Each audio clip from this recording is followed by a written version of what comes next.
Should we start? Did you press the live streaming button? Yes. Yes, you did. Yes. Can you see the slides? Yeah. Okay, hello and welcome everybody to the 21st of this series of webinars that the Vikalp Sangam process is organizing called Vikalp Varta. So the focus of this series is on trying to showcase and spread the kinds of wonderful alternatives that are taking place on the ground in different parts of India in different subjects. This particular one, the 21st one, is a look at amazing initiative of alternative education.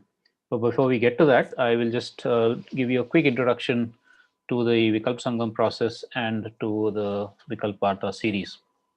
The Vikalp Sangam process was initiated about 6 years back in recognition of the fact that we are facing multiple global crises: the destruction of nature, the destruction of biodiversity, climate crisis, and linked to all of that, the crisis of inequality, the loss of livelihoods, the loss of personal spaces, and much else.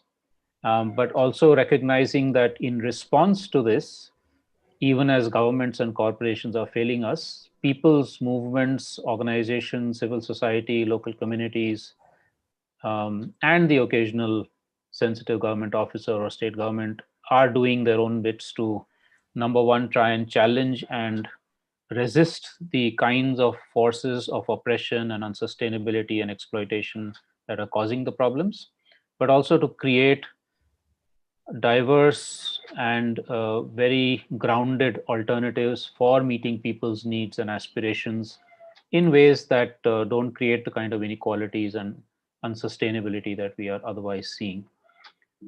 So the Vikalp Sangam process has been trying to bring together organizations, movements, and individuals who are working on these alternatives, both practically and conceptually, in all these different fields of work that you see on the slide here. The idea is to do more collaboration, to explore and exchange more with each other, to share stories, to create more of a critical mass for change, to do collective advocacy, and to do collective visioning of what a better world could look like. The Vikalp Sangam process involves 2-3 different kinds of activities. One of them is physical gatherings. We've had about 20 of them since 2014. This year, after January, when we had the last one on alternative economies, we haven't been able to organize any, of course. But hopefully next year onwards, we will restart that. These physical sangams are either at a geographic regional level, bringing together organizations in that state or that region, or at a thematic level, such as, for instance, I just mentioned on alternative economies, on food, on energy, on health. Youth Vikalp Sangam, that's been happening online. In fact, today was the last day of that, and many other such topics. As part of this process, also, the various groups that have been involved have worked out evolving framework for transformation. What is the kind of change? What are the kinds of changes we need, and are already taking place in some parts of India, on politics, on economics, on social justice issues, on culture and knowledge, and of course how we relate to the rest of nature. That's the website where you will find much more information, many more stories. I think more than about 1,500 stories and perspectives from different parts of India and on different topics are already on this website. So please do visit. And for any of you who has your own story, please do contribute what you can in whatever language you think you'd like to write in. So as part of this, during the COVID period, given that we couldn't do we couldn't do any physical sangams, we decided that one way to try and keep connecting with each other and bringing many other initiatives and groups on board is to do online webinars. We've had 20 so far, and they've ranged from issues of agriculture, farmers markets, self-reliance in the village economy, looking at what young people are doing in the fields of craft and agriculture and other sectors, what kind of empowerment is taking place at the level of Gram Sabhas and Panchayats, what are alternative forms of economic exchange that are being tried out, including the revival of barter, but in new ways.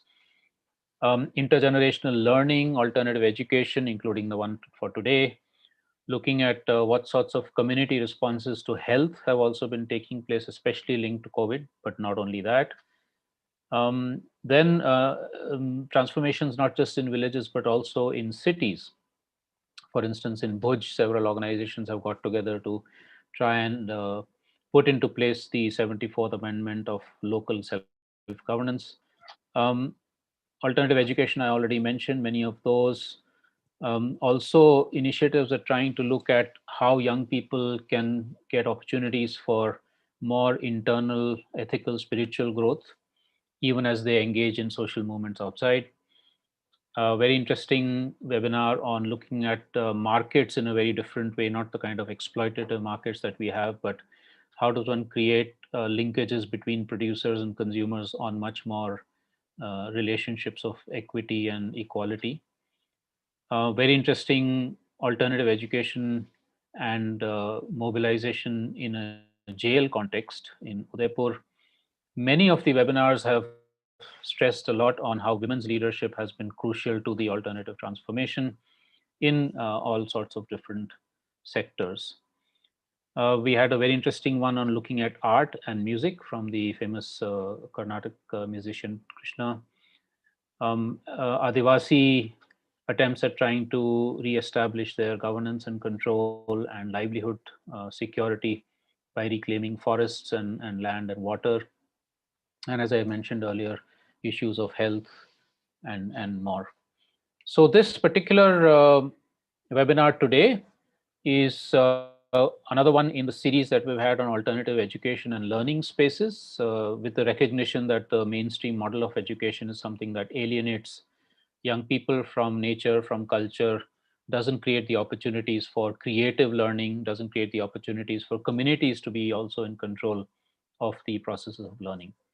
What we're going to hear today, I think, is exactly how these sorts of alternative approaches can be done and have been done in some parts of India. We have three people who are going to be speaking to us. Rachana Thummala is what's called a hopper in Project Defy, which means she actually goes around helping people to set up self-designed learning spaces in different parts of India. She has also focused in her earlier life, maybe she still does, on conflict resolution and international peace building. Alison Wynn is head of virtual programs and storytelling in Project Defy. She's extremely good at multimedia. And so she's been unearthing stories of the kind of things people are doing, which are usually untold, especially stories of alternative education, sustainability, women's empowerment. Christophe is a sort of a consultant, advisor with many different projects, including Project Defy. He's done a lot of work on alternative education, including unschooling, and is in fact just coming out with a wonderful book. The reason I'm saying wonderful book is I was lucky enough to be able to see a final draft. He's also been in the past a development consultant in Bangladesh. We also have with us, and he will join us in the discussion, the Q&A session, Abhijit Sinha, who initiated Project Defy, has worked with more than 17 communities in 3 countries, helping to set up alternative education programs. The 3 countries being India, Uganda, and Rwanda.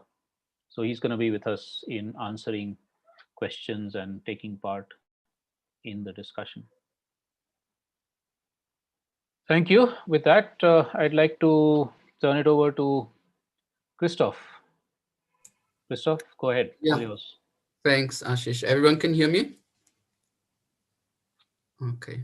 Yeah. So first of all, again, thanks to Ashish, Juhi, and also the whole Vikalp Sangang team for inviting us to be part of this session. Now, before we are going into what exactly we are doing right now during the pandemic, I would like to use about 10 to 15 minutes of our time to talk a little bit about Project Defy, what we are doing, how we got there, and especially why we do what we do. So let me start giving you a little bit of perspective on what we think about education and why we are doing not just simply reforming the schooling system or trying to fix the education system, but doing something outside of it. So basically, what we can always hear, if you think about politicians, the media, or all those development experts out there, what they are always saying is that education is something like the silver bullet or the magic bullet to sort of bring about development. So of course we could talk a lot, and Ashish has also mentioned that just now when he started, about what is actually the term development, what does it mean, how is this already a wrong and misleading concept. So there's a lot to that, but I just for now want to focus our attention to one aspect here, which is the common held assumption that more education, and so by more education, what is basically meant is more access to primary and secondary schooling, that this access, increased access, automatically translates into less inequality, less poverty, and in turn, higher incomes. Now, this assumption simply isn't true. And in fact, it never did hold true. If we look, for instance, at statistics of the global poverty line, and if we take that poverty line to a more realistic threshold than what the World Bank does with the $1 and 90 cents, which I think is ridiculously low. If we look at higher thresholds for poverty lines, then we can actually see that the global levels of inequality and also of hardcore poverty have been increasing a lot over the last decades and not decreasing. So, and this is despite the massive growth in access to mainstream education, be it in India or be it also on a global level. So this calculation simply doesn't hold true. More access to mainstream education doesn't result in less inequality. And like a lot of research really shows by now is that education over the years has never been a strong force either for economic equality or for social equality. Instead, what we can see is that education basically cements and perpetuates existing inequalities. Now, one of the main reasons for this is that if we look at this fact that our social and economic backgrounds already heavily determine the kind of education we are getting and how we can utilize this education. So this holds true for India as well as, for instance, for Germany, for where I come from, and for really all countries around the globe. So if we look at this, then we must think something is clearly wrong with mainstream education, right? And particularly with schooling, something just doesn't work out, right? Well, I don't think so, not at all. Actually, schooling exactly works as it's supposed to, and according to the purpose it was designed for, which is to justify inequality. Now, think about it in this way, right?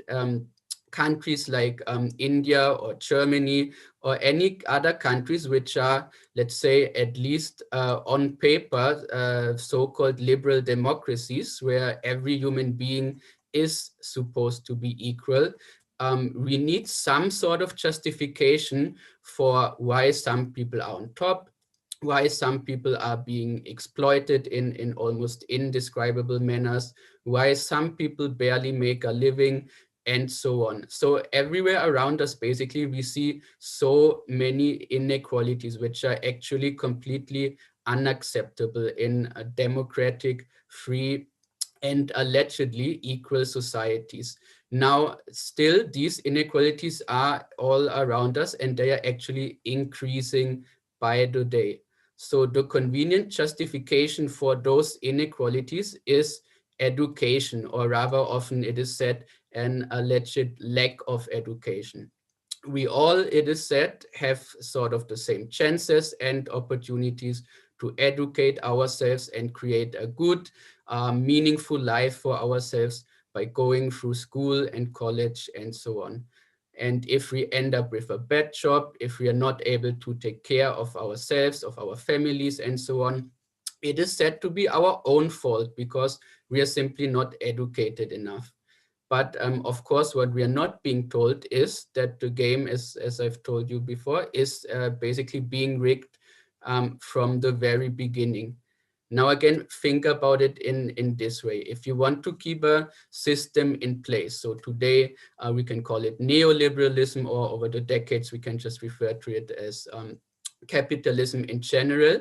This is a system where a small minority is able to accumulate unimaginable wealth, and the majority of the world's population simply should be more or less content with the situation, right? At least we don't, or they don't want to see, let's say, large scale revolutions, right? Although, of course, there is resistance, actually a lot of resistance on the micro scale. But how can you keep such a system in place without a large scale revolution? And how can you keep people satisfied with what the anthropologist David Graeber has called meaningless bullshit jobs, which they carry out on a daily basis? For this, you basically need to make them think that any other version of the good life or the meaningful life simply is not possible, is not reachable for them. This, whatever they have right now, is the best they can get because it's their own fault, because they are not good enough, although everyone had their equal chance. And this is exactly the role of mainstream education in our society. So because of this, the question then for us as Project Defy was, now why waste time and try to sort of fix a broken system, right? Broken at least for the majority of the world's population. And so instead of reforming the existing system, or let's say coming up with a new, allegedly better system that we then again can impose upon others, Project Defy, and especially Abhijit, who started Defy, had the idea of what happens if we enable people to create their own learning systems, and how can we do that? So not coming up with one system that fits for everyone, which is quite impossible, but actually enabling for millions of education and learning systems to emerge. And those systems then are individualized, context-based, and tailored to each learner's needs, to their interests, aspirations, and dreams. And so this concept is basically known as unschooling or self-designed learning. Now, in India, this has been pioneered, although we can go a long time back to radical ideas over the decades and centuries really in India. But in the contemporary context, this has been pioneered and taken up by many, especially middle-class families, who together decide with their children to not send them to school anymore. Now, the idea behind that is that schools, on the one hand, they don't really have an exclusive right or monopoly to simply decide what we should learn and what we have to learn in life. And schools are also, on the other hand, not the only way of how we can learn something. Instead, in unschooling and or self-designed learning, so I'm using both terms interchangeably, everything is sort of seen as a potential space for and of learning, and everything is seen as a potential resource for and of learning. And then what is most important here is that the learners themselves, and this includes children also from a young age on, the learners themselves are able to decide for themselves what they want to learn and how they want to learn it. Now, what I want to stress importantly is also that self-designed learning is not simply about acquiring school-based knowledge, say Hindi or maths or anything else, in a different way. So this is also part of it. You can, of course, acquire skills, those skills which are made up in the, or which the school curriculum is made of in very different ways. And this is also being done in unschooling and self-designed learning. But on the other hand, and more importantly, unschooling is also about broadening the whole idea of, say, what constitutes valid and relevant knowledge, that is so much more broader than what the school system shows us. So think about, again, what you have learned in school, right? Actually, most of it is not really relevant for your life. Probably 90% is you will have forgotten or is not relevant. At least that's the case for me. Um, and think about just the very limited number of school subjects, right? Or even the strict separations of those subjects in the school, and the rapid change from one subject to another. All of this really doesn't really provide any space, any time, freedom, or even the platform to find out what you and what we really want to do in life. Or it doesn't really help us to discover and nurture our own skills, our own talents. And again, like I said before, school is not even designed to do this, because where would we be basically, or rather where would that infamous 1% of the population be if people start to decide for themselves what kind of jobs do they want to do and what kind of lives do they want to live, right? Now, self-designed learning among families in India is, and I have to say not only, but to a very considerable degree, practiced mostly by middle-class families. Because if we are honest, it of course helps tremendously if you have access to capital, if you have access to a broad network of friends and acquaintances who can create opportunities for your children, if you have access to lots of learning materials, resources, when you can go travel around and so on. And it helps, of course, when you can take some risks in lives and accept some uncertainty of not knowing and not having to care about what is going to happen in the next month, in the next year, and so on. But if we actually look at it closer, then what we can see is that unschooling or self-designed learning is absolutely not only something that should only be done by middle-class family. In fact, especially when we look at it with the background I talked about earlier, which is that schools sort of perpetuate inequality and really keep people, especially from marginalized communities, in their pre-decided roles and functions, then self-designed learning is actually something which can offer to the most marginalized array to design their own education and learning and to really help them get out of this cycle of poverty. And this is exactly where Project Defy, Defy stands for Design Education for Yourself, where Project Defy comes in, which is it sets up self-designed learning centers, what we call Nooks, for and alongside with marginalized communities in India, in Bangladesh from next year on, and also several African countries. So in India, we currently operate 7 Nooks, which across the country from Delhi and Punjab to Karnataka and Kerala. Now, these Nooks, they are equipped with laptops and internet, electronics, lots of technology. There's many tools. We use recycled materials and basically many other resources there. For new learners, we always start with what is called an induction program, which is led by a local facilitator, the so-called Nook Fellow. Now, the main part of the induction program is based on enabling the learners to explore and try out a huge variety of different projects. This could include, for example, things like carpentry, metalworks, or urban gardening. But at the same time, this can also include things such as, let's say, website development, 3D modeling, or music, dance, or poetry. So basically as broad as possible. And the idea behind it is exactly that. We want to demonstrate firsthand to our learners coming from marginalized community the sheer variety of almost unlimited possibilities for them.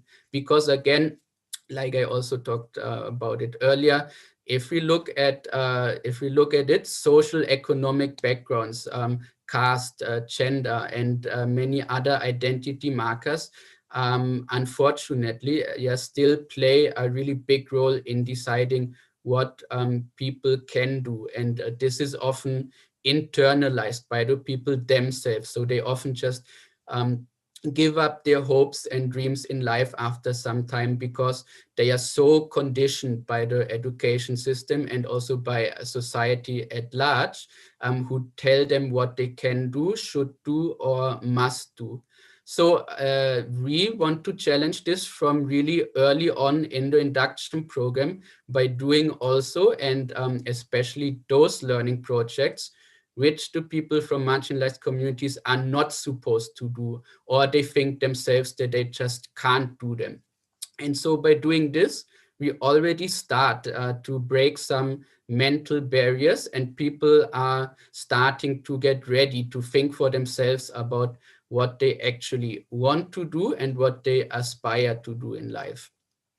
Now, once they have completed their 45 days long induction program, we then help the learners to identify their own learning goals and to make a plan of achieving these learning goals within a period of 3 months. So right now, I'm not going into how exactly we are going to do this and the structure of it, but yeah, if someone of you is interested in that, we can get into more details of that also in the Q&A session later on. So after those 3 months where they pursue their learning goals, then we look together and we evaluate together if and how learners actually have achieved their goals, or if they haven't achieved their goals. Now, even if they haven't achieved their goals, it's not really seen as a big deal as long as they tried, because unlike in schools where you basically fail and it's considered a really bad thing, in Nooks, our learners then simply can take forward their goal into the next learning cycle of 3 months if they want to do that. And learners who did achieve their learning goals, they can then decide if they want to continue in the Nook to either work on more advanced goals across the same learning or knowledge area in the next cycle, or they can also choose to explore something completely new. This can be related to what they have done before, or it can also be totally unrelated to what they have done before. Now, when you come to visit any of our Nooks, and I would really invite you to look where on our website, all the Nooks are listed there. Maybe someone is close to where you live, or you come across the place sometime. Please visit us once we are open again, and interact with our learners. Yeah, but so when you come to visit, what you might see, for example, is let's say a teenage girl who's learning English using various online tools, or you meet a boy whose dream it is to build a drone by using affordable materials. A farmer's son who wants to help increase his family's income by experimenting with organic fertilizers and pesticides. You might meet also a 65-year-old lady who builds an electronic robot together with some school children, or also a group of young men and women inventing and marketing eco-friendly products. All those are, in fact, examples of what learners have done before at our Nooks. So after many words of me trying to describe you a little bit what a Nook is and what is happening there, I would ask Ashish to play a quick 3 or 4 minute video where you get a bit of a better impression of Nook and hear from some of our learners.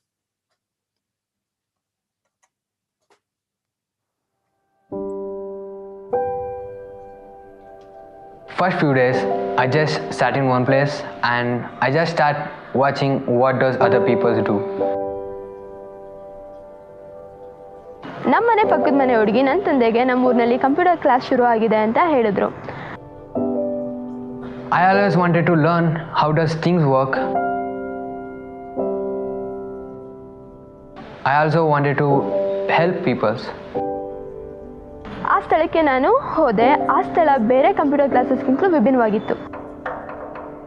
I seen that one boy working on a boat and I felt that it is not so good. I get some old junk and a lampshade from my home to make my own boat. ನಾನು project ಮಾಡೋದಕ್ಕೆ ಶುರು ಮಾಡಿದೆ.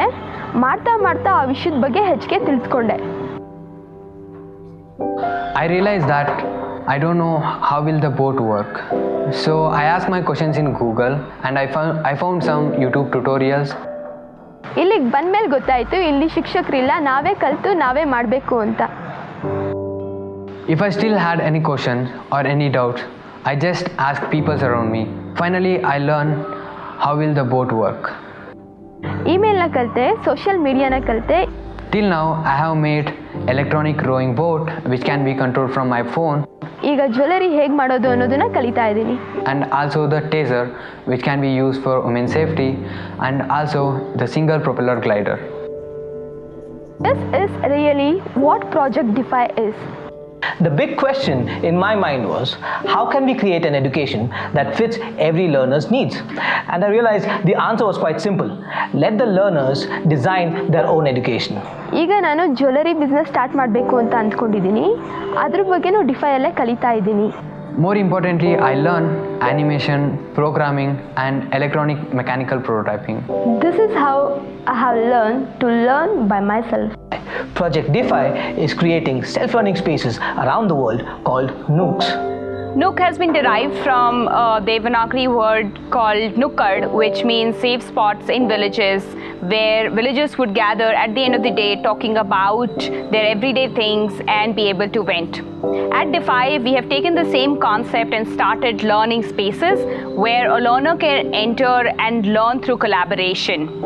Taking the power of internet and peer learning, we have created a model where anybody can use their imagination and express themselves through projects that they do at the Nooks.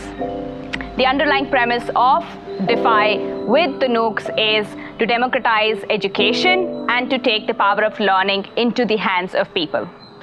Today, I am the center manager for Kaglipura Nook and also a Ashoka Youth Venturer. ನಾನೀಗ ಡಿಫೈನ formal outreach manager ಆಗಿ ಕೆಲಸ ಮಾಡ್ತಾ ಇದ್ದೀನಿ. Project Defy is collaborating with communities to create Nooks around the world. Since our learners design their own curriculum, our Nooks are driven by their curiosity. Project Defy is growing and we can't do it alone. We need your support.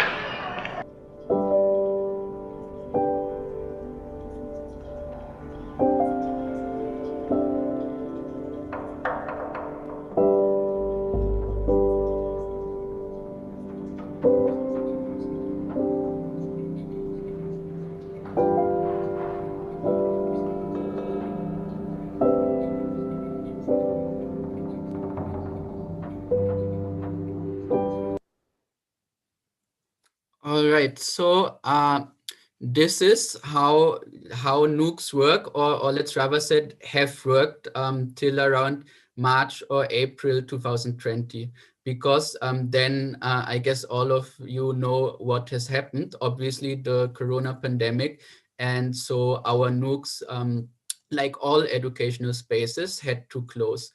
Now, for us, this really posed a huge challenge because other than some schools we did not want to, and looking also at the financial constraints of our learners, we simply could not change to a virtual online-based learning program like most, let's say, middle and upper class schools have tried to do. So this led to the invention of our Flight, or Families Learning Together program, about which Alison, who is in charge of the program, is going to tell you more now. Hi folks, can everyone hear me okay? Yes. Maybe a thumbs up or a wave or something. Yeah, cool. Super, so I'll just try to share my screen.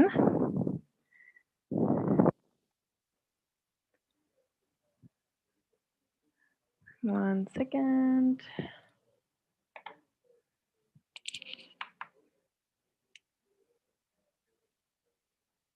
Okay. Can everyone see my screen? Maybe folks who are on video can just give a thumbs up. Yes, Super. Alison, go ahead. Great. So, yeah, so as you might imagine, during the pandemic, it was quite a challenge to sort of ask ourselves, what can we do with our learning spaces if they have to shut down, and how will the community members deal with the pandemic actually?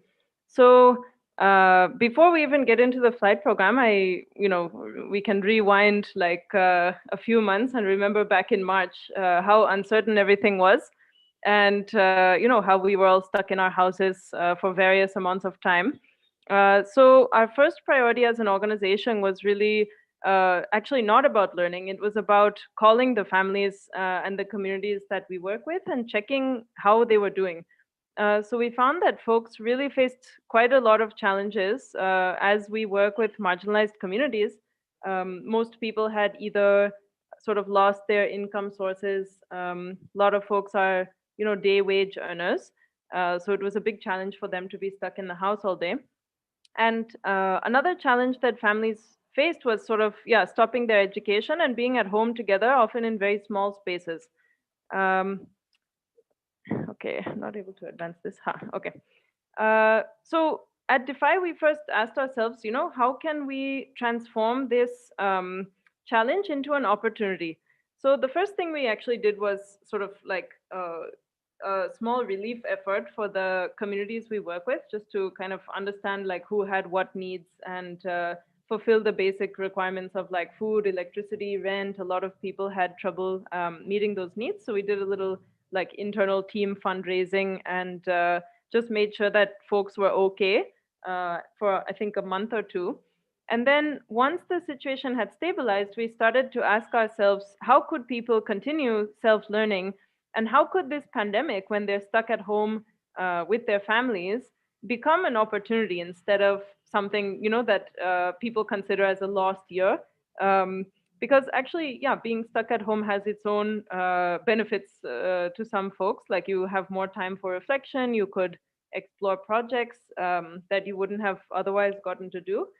So we thought to try to find out, how to transform the challenge into an opportunity, how to connect families with one another, because I think Christoph set the context very nicely, but obviously in the capitalist society we live in, the family unit has become really like almost a functional machine at times, where people are earning together. Like there will be someone who's kind of earning, someone who's taking care of the house, and mostly kids are expected to just do well in school so that they can later earn and take care of the house as their parents do.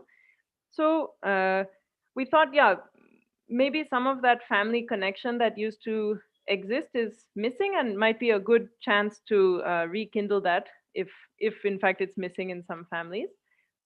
We also thought, how can we create unique experiences for the marginalized communities we work with, apart from just their work and their online classes?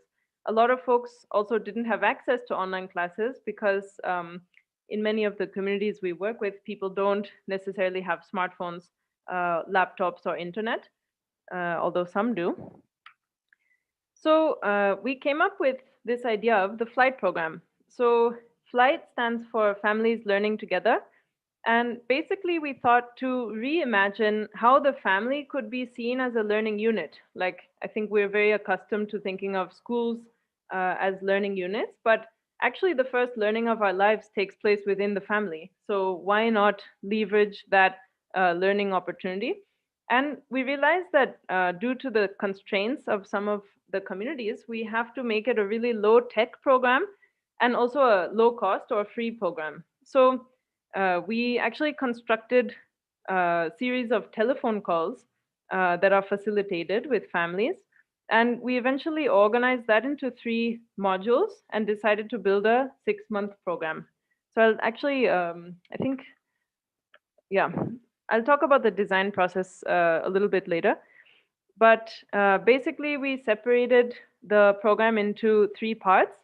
The first part is a series of calls for about 1 month, which are weekly calls, where people explore their projects and interests. So they start to kind of think about what they're interested in. As Christoph was saying also, like a lot of times we're not necessarily encouraged to pursue our own interests.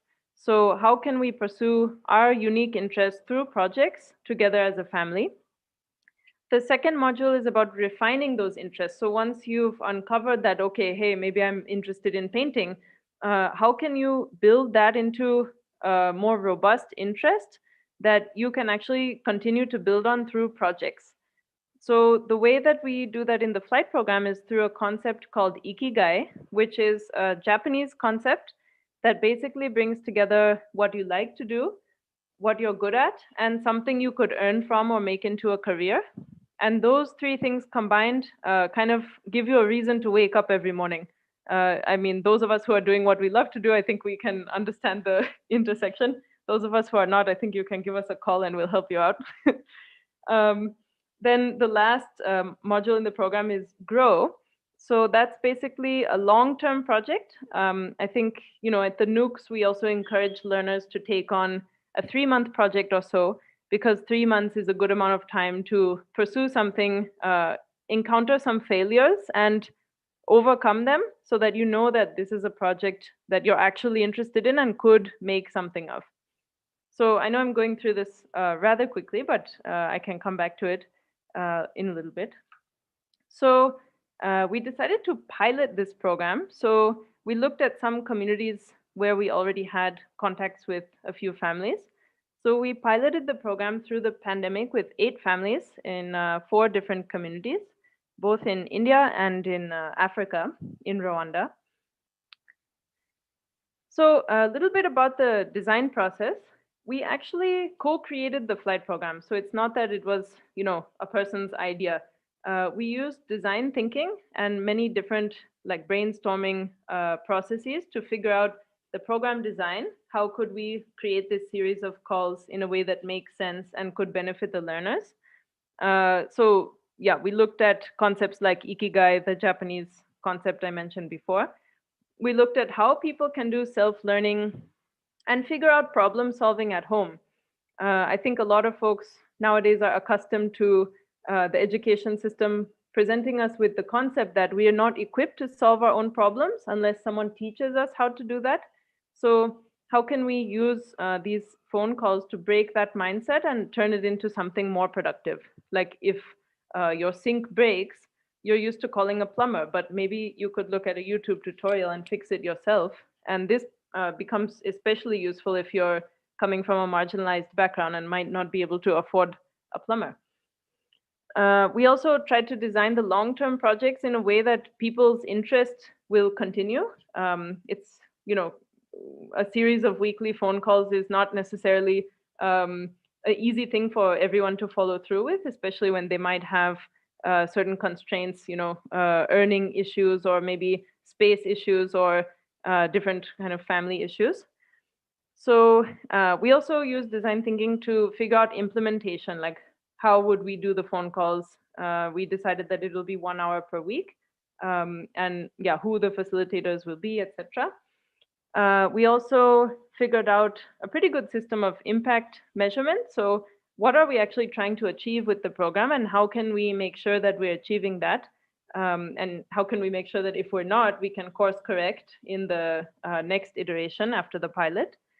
And we also started reporting. So how can we create reports so that others would like to extend the program? So a few quick highlights from the program. So this is Musarat. She's one of the learners in Kaglipura. And I think she actually faced quite a few challenges in terms of family constraints. I hope I have enough time. Just stop me, Christoph, maybe you can wave at me like if I have 5 minutes to go or something. So yeah, Musarat basically lives at home with her mother-in-law and her husband and her young son who's here. She really wants to start a clothing boutique, but her mother-in-law has sort of isolated her from the rest of the family, and so she doesn't have access to any income or resources. And often she's like very watched inside her own home. Like if she tries to do something, you know, her mother-in-law will ask, what are you doing? What are you doing? So it was initially a little difficult for her to even start the flight program and talk on the phone with us. Like she would be whispering in a corner or something. But she wanted to actually start her own clothing boutique so she can support herself and her son and have more say in the family. So obviously, like for a lot of women in India and elsewhere, like livelihoods are a big way to kind of have more of a say in her family. So after like several phone calls, we helped her identify what kind of project she could work on that would require very little resources. And so she did some market research in her community and found that a lot of young mothers really love to have new clothes for their kids, and the kids grow out of the clothes quite quickly. So it's a challenge for them to keep buying new clothes. So, and she also couldn't afford to purchase fabric to just design things and make ready-made stuff. So she came up with this idea of making new kids' clothes out of upcycled dupattas. So it's a way that she can actually earn without investing a lot of capital, which she didn't have access to. And another way that young mothers can kind of enjoy their time during the lockdown, you know, feel good that their kids can have some new clothes, but not also spend too much. And so that was something she accomplished in the second module, which is the grow phase. After she decided what she was really interested in, she deepened that. Sorry, the refine phase of the program. So now in the final phase of the pilot, she's actually creating 5 new salwar designs to sell in a local boutique. So she's identified the boutique. She's actually figured out that a lot of women wear short kurtas in her community now, like the more stylish women. So that created an opportunity for her to make salwar suits with, you know, more design and embellishment so that she could sell it at a higher price. So now she's creating 5 new designs of her own creation and putting them in a boutique as examples so that she can get orders for that. So she's almost done. I think she has 1 more salwar to go. So next week we'll have a final call and yeah, see where she's at with the project. One sec. Yeah. So this is Balaji's family, who I think we'll hear from a little bit more. There's a small interview that we'll play. So Balaji's family actually has access to a laptop, and they're very much into gaming. So although they face some challenges during the lockdown because both of the parents are day wage earners, their mom is a housemaid and their dad is an electrician. So basically, yeah, they were not getting their projects during the lockdown. But Balaji's family decided that they wanted to make a recipe YouTube channel. Now, this was a completely new interest that they had no idea that they had, which they discovered during the explore phase of the program, so the first month. They found that they wanted to include their mom in the project, and she's really good at cooking. And their Balaji and his sister Lokeshwari are very interested in computers and technology. So they found a way to create this YouTube channel, and their goal was at first to reach 100 subscribers. Now they have more than 300 subscribers, and they're working to reach 1,000 subscribers. So yeah, throughout the program, they've been kind of playing with how to create better and better recipe videos. They're making them in Tamil, and they're also uploading some gaming videos as well. So it's kind of a unique YouTube channel of gaming and cooking both. And I would say the most interesting thing that happened to them was throughout the flight program, Balaji was saying that he wanted a better phone and the video quality was not good, but his family couldn't afford a better phone. And his mom was sort of feeling low that she couldn't get him a new phone either on her salary.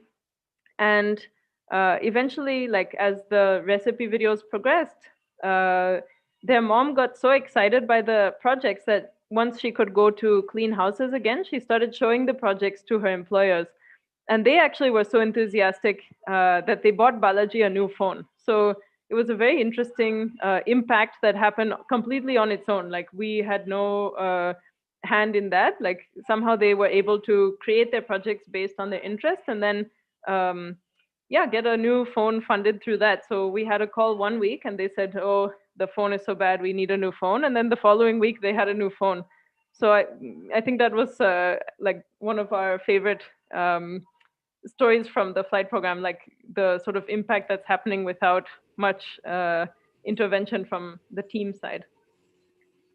Alison, if we want enough time for discussion, you should wind up soon. Okay. I guess Rachana will also take 10 minutes or so. Yes. Okay, I'll just take 2 more minutes. So quickly, I just want to talk about one of the families in Rwanda. So this is Ananias and his cousin Emmanuel. So they, with their 2 other brothers, started a catering business. And actually, they went from basically living in a house without running water and without electricity. Through the catering business, they started with the flight program. They're able to fund a new house and actually gain some income. Mohan, could you please mute? Thank you. Oops. So they were able to earn enough income to support themselves and grow their business. And in fact, they've recently hired an employee. So in, I think, 2 to 3 months, they've gone from not having any income in their house at all to growing the business enough to hire an employee. And the past week, they actually made their first financial projection, how much they'll earn in the week, and they met that projection. So I thought that's quite a milestone for success. Yeah, we faced a lot of challenges in the flight program. I think maybe I'll save that for the Q&A. You guys can ask about that, but yeah, I'll skip through that for now. We've identified these few impact areas, so including resourcefulness, pursuing interests, generating income, taking initiative, collaborating with the family, and access to learning for marginalized genders, as well as expressing your thoughts and opinions. So these are the impact areas we defined through like a series of quite long and intense phone calls as a team. So I'll just end with this. Basically, the future plans for flight include expanding the program. So after we capture impact from the pilot program, which will end in the next 10 days or so, then we'll be able to implement some of the design changes that we've already got in mind. And we really want to turn the flight program into a pay-it-forward model. So those who really succeed in the flight program and feel that it's something that they want to offer to others could be the flight facilitators in their community. So they could become like nodes of expertise in terms of facilitation and pursuing your interests, so that the program can scale more organically and without and exponentially, like without as much involvement from our team.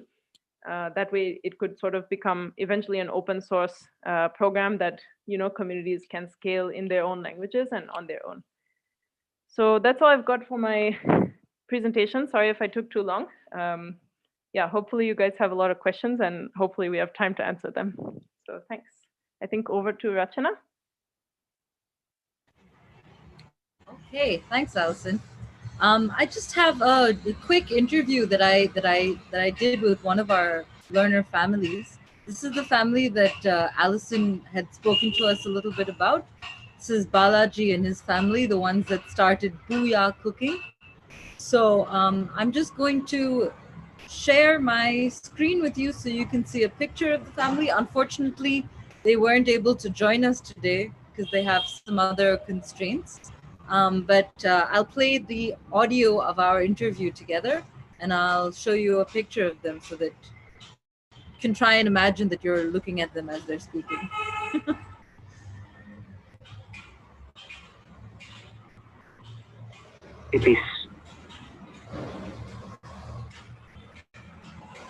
My name is Balaji.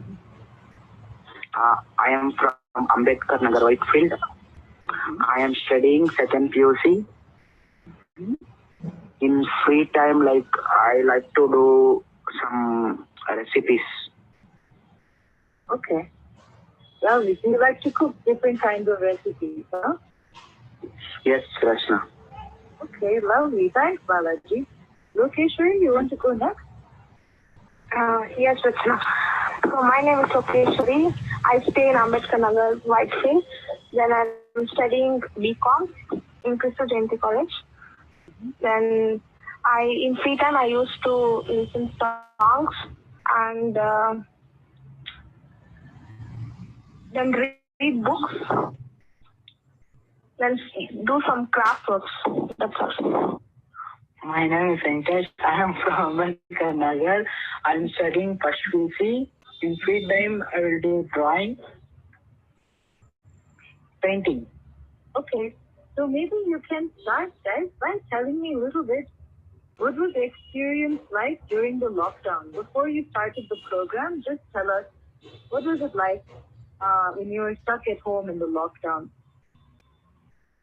Okay, means like before in lockdown, it was like I was very lazy.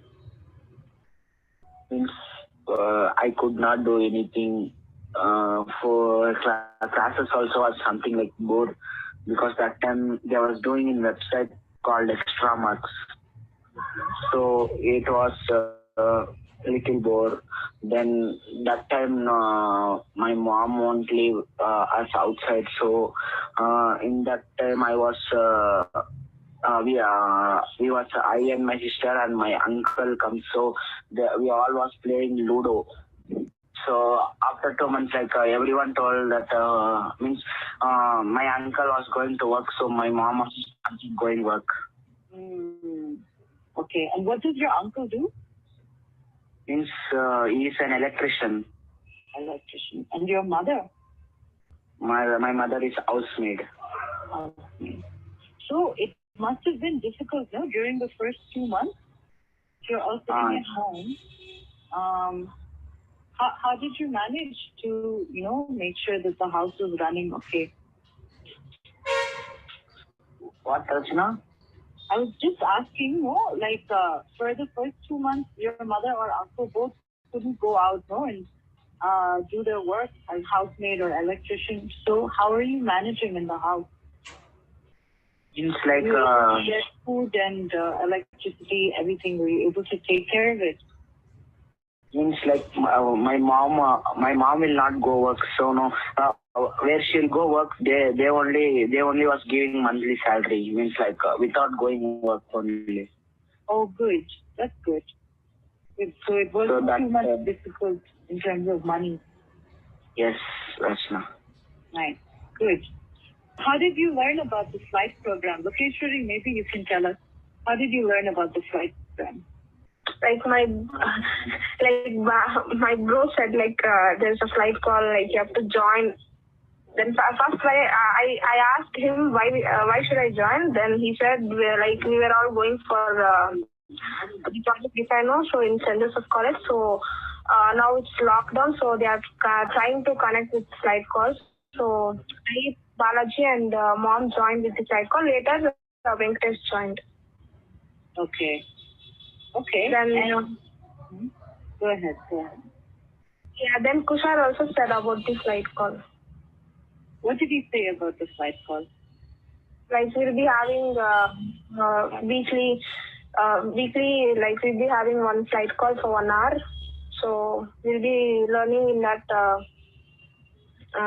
What to say? First it started how your choices.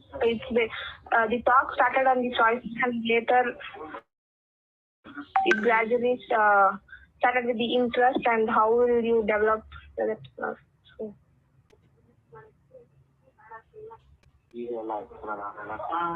First 12 members ಮಾಡಿದ್ರಿ. ಅದು ಬಾಲಾಜಿ, ನಾನು, ಲೋಕೇಶ್ ಕೈಯಕ್ಕ ಮತ್ತೆ aunty ಸೇರ್ಕೊಂಡ್ ಮಾಡಿದ್ದೆ. ಅದ್ರಾಗ ತುಂಬಾ ಕಷ್ಟ ಆಯ್ತು. ಅದೇ ಚಟ್ನಿ ಮಾಡೋದು, ಮತ್ತೆ ಅದನ್ನ ಹಸಿ ಕಿಸ್ಕೋದು, ಆಮೇಲೆ ವಿಡಿಯೋ ಮಾಡೋದು ತುಂಬಾ ಕಷ್ಟ ಆಯ್ತು. ಆಮೇಲೆ ಕ್ಯಾಬೇಜ್ ಕಟ್ ಮಾಡೋದು, ಆಮೇಲೆ ಅದೆಲ್ಲ ರೆಡಿ ಆದ್ಮೇಲೆ ಲಾಸ್ಟ್ ಆಗ ಅದಕ್ಕೆ ಸ್ವಲ್ಪ ಡಿಪೆಂಡ್ ಮಾಡಿ ಅದೆಲ್ಲ ಮಾಡೋದು ಸ್ವಲ್ಪ ಕಷ್ಟ ಆಯ್ತು. ಆಮೇಲೆ ಇನ್ನೊಂದ್ಸಲಿ ಮಾಡುವಾಗ ನಮ್ಗೆ ಈಸಿ ಅನಿಸ್ತು. ಆಮೇಲೆ ಟೇಸ್ಟ್ ಕೂಡ ಚೆನ್ನಾಗಿತ್ತು. ಯಾಕೆ ಕಷ್ಟ ಆಯ್ತು? ಅದು ಮಾಡೋದು ತುಂಬಾ ಟಫ್ ಆಗಿತ್ತು. ಅದು ಜಾಸ್ತಿ ಕಷ್ಟ ಅಂದ್ರೆ ಅದನ್ನ ಡಿಸೈನ್ ಮಾಡ್ಬೇಕು, ಮತ್ತೆ ಕ್ಯಾಬೇಜ್ ಜಾಸ್ತಿ ಕಟ್ ಮಾಡ್ಬೇಕು. ಆಮೇಲೆ ಫಸ್ಟ್ ಟೈಮ್ ಮಾಡಿದ್ರಲ್ಲ, ಅದಕ್ಕೋಸ್ಕರ ಕಷ್ಟ ಆಯ್ತು. Okay, so it was difficult to cut the cabbage. That was hard. So how did you learn how to do it? How did you learn? YouTube. YouTube only. Okay. Wow. Very good. So that was the first project you did together. All three of you was to make momos, and it tasted very good at the end. So that's really nice. So slowly, you've been in the program now for maybe 2 months, no? Almost 3 months? 2 months. 2 months. So now, what's the project that you're working on now? Balaji, do you want to tell us a little bit about right now, what's the project that you're working on? Right now means like already we made paneer tikka, so that video editing process is going on. Mm-hmm. And asking everyone to means like promote any promotion is there, like asking them. And about gaming, I'm asking my friend like what all to upload if it will get more views and more subscribers. So hold on. Let's go back a little bit, because I think many beats happened in between. First, you made together, the three of you. You made the momos. You learned how to do it on YouTube. You learned how to cut the cabbage. Also, you made the momos, and then you ate it. It was very nice. And then after that, slowly, you started to make videos also, right? So can you tell us about that? You're making, you not just cooking, but you also started to make videos about all the cooking that you were doing together.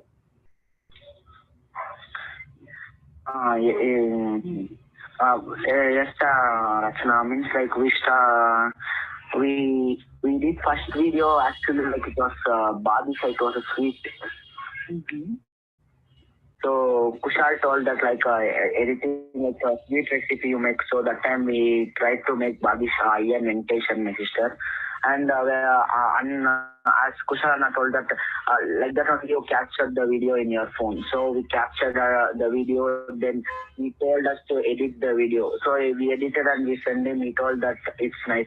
So try another recipe video. That time we tried Bomo's video. That came much better than the Badisha video. So he told that your editing skills are improving, so you can create a YouTube channel. We are planning to we are working on paneer tikka. Like already the recipe has been prepared, like the video and all. Like the editing process is going on. Mm-hmm. Then how to develop our YouTube channel? The discussion is going on. Okay, and what's your goal for your YouTube channel? Goal. Mm-hmm. Right now the goal is to reach 1,000 subscribers and 4,000 watch minutes.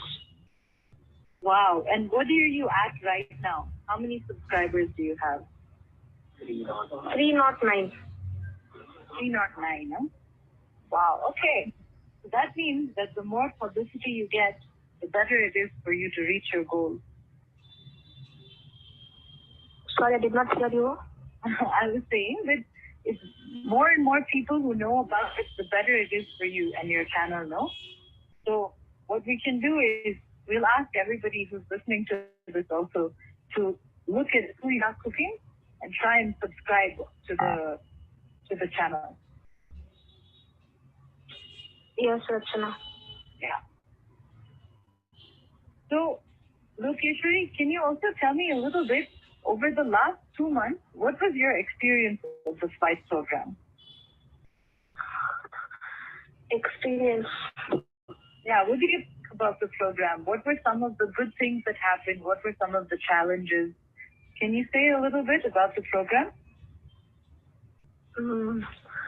So the program was really good, and it is like creating opportunities for the people who are really needed support and help. Like we were not having the thought of creating a YouTube channel. Like we were having the thought of creating it, but we were not actually into it. Because of this flight call, we was able to create our YouTube channel, and we are working on it. And the way they encourage was really good. Then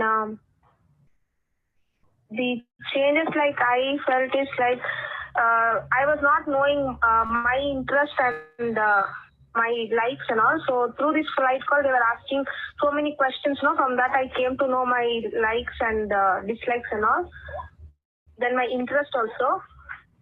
Then I was able to learn the video editing. Then how to capture a video. So through this flight call, I learned some of these things like that. Then really whoever conducted the flight call, they were encouraging and they were more supporting. And it's really a good opportunity. That's all I can say. Yeah, thanks so much, Lokeshwari. That's really very sweet of you to say that about the program. And it's nice. I mean, I'm so happy also to hear from you that, you got to learn more about your own interests just because we had a chance to talk to each other in the flight program. So, yes. Venkatesh, do you want, maybe again, one of you can help me translate. Can you tell us a funny story? Something of a story that happened as you were trying to learn how to do different things, learn how to do the cooking or the video editing or the gaming. Any story that you have to tell us in the last few months that you experienced, you can tell us about that. Starting ಸ್ವಲ್ಪ ತಪ್ಪಾಗಿತ್ತು, ಆಮೇಲೆ ಓದ್ತಾ improve ಆಯ್ತು. ಆಮೇಲೆ ಏನ್ ಕಷ್ಟ editing ಮಾಡೋದು ತುಂಬಾ ಕಷ್ಟ ಆಯ್ತು. ಆಮೇಲೆ ನಾವು ಹಂಗೆ ಬೇರೆ ಜೋಲ್ ಕೊಟ್ಟ ನಾನು ಹಂಗೆ ಮಾಡಿದ್ರೆ ಆಮೇಲೆ ಹಂಗೆ ಕರೆಕ್ಟ್ ಸೆಟ್ ಆಯ್ತು. ಎಡಿಟಿಂಗ್ ಎಲ್ಲ ಮಾಡೋದು ಗೊತ್ತಾಯ್ತು. ಆಮೇಲೆ ವಿಡಿಯೋ ಮಾಡ್ತಾ ಇದ್ದೆ. ಮೇನ್ ಥಿಂಗ್ ಇನ್ನ ಸ್ಟಿಕ್ ಇಲ್ದಿರ ಮಾಡೋಕೆ ನಂಗೆ ವಿಡಿಯೋ ತುಂಬಾ ಕಷ್ಟ ಆಯ್ತು. ಆಮೇಲೆ ಸೆಲ್ಫಿ ಸ್ಟಿಕ್ ಇಸ್ಕೊತಾದ್ಮೇಲೆ ಸ್ವಲ್ಪ ನಾವು ಕ್ಲಿಯರ್ ಆಗಿ ಅಂದ್ರೆ ಕೈ ನೋವು ಇಲ್ದಿರ ಕ್ಲಿಯರ್ ಆಗಿ ಮಾಡಿದೆ. ಆಮೇಲೆ ರೆಸಿಪಿ ಮಾಡೋದು ಸ್ವಲ್ಪ ಅದು ಕಷ್ಟ ಆಯ್ತು. ಒಂದೊಂದು ಈಸಿ ರೆಸಿಪಿ ಇರುತ್ತೆ, ಒಂದೊಂದು ಕಷ್ಟ ರೆಸಿಪಿ ಇರುತ್ತೆ. ಅವಾಗ ಈಸಿ ರೆಸಿಪಿನ ಬೇಗ ಎಡಿಟ್ ಮಾಡ್ಬೋದು. ಮತ್ತೆ Oh, good. Like, meaning with Venkatesh, what you're saying is that in the beginning it was very difficult to do.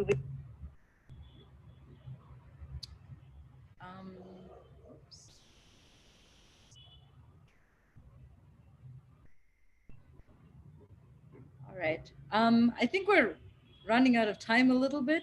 So there's just about 5 minutes that I think we could have summarized that Venkatesh was saying that he had a terribly difficult time in the beginning managing to start with different kinds of recipes and making those videos. But over time, they were able to just learn and then continuously improve. I'm just going to pause for now so that we have a little bit more time for Q&A. Thanks.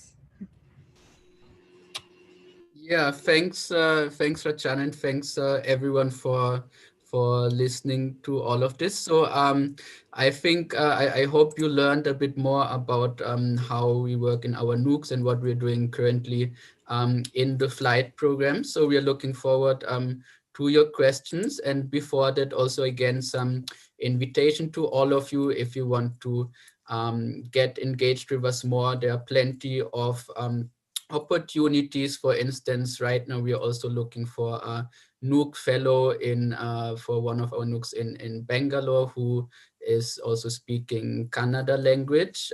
We are always looking for flight program facilitators, always happy to have people coming over to our Nooks once they are running again, so to interact with our learners, anyone who's interested in doing mentorships for our learners, exploring possibilities for setting up Nooks in your community and so on. So please do get in touch with us after this conversation. Thanks, everyone.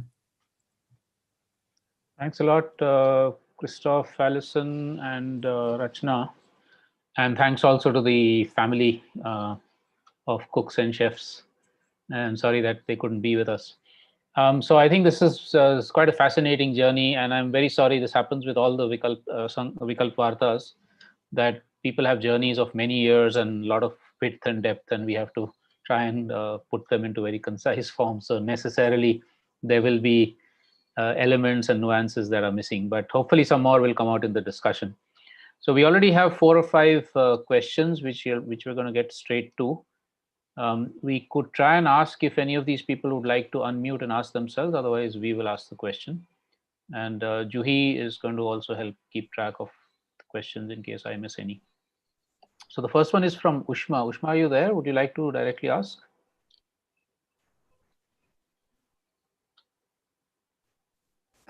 She was around. I did see her name. Yeah, she's there. The name she's is there. there. She's there, but she's on mute. Okay, it's okay. I can do that. Yeah, So please. Ushma Nayak wants to say that wants to ask whether you have a set list of areas in which the learning happens, or is it based on what the local needs are and what the local people are saying?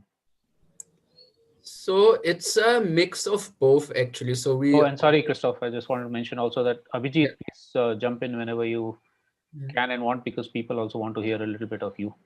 I'm reserving his part for the more challenging questions. So okay.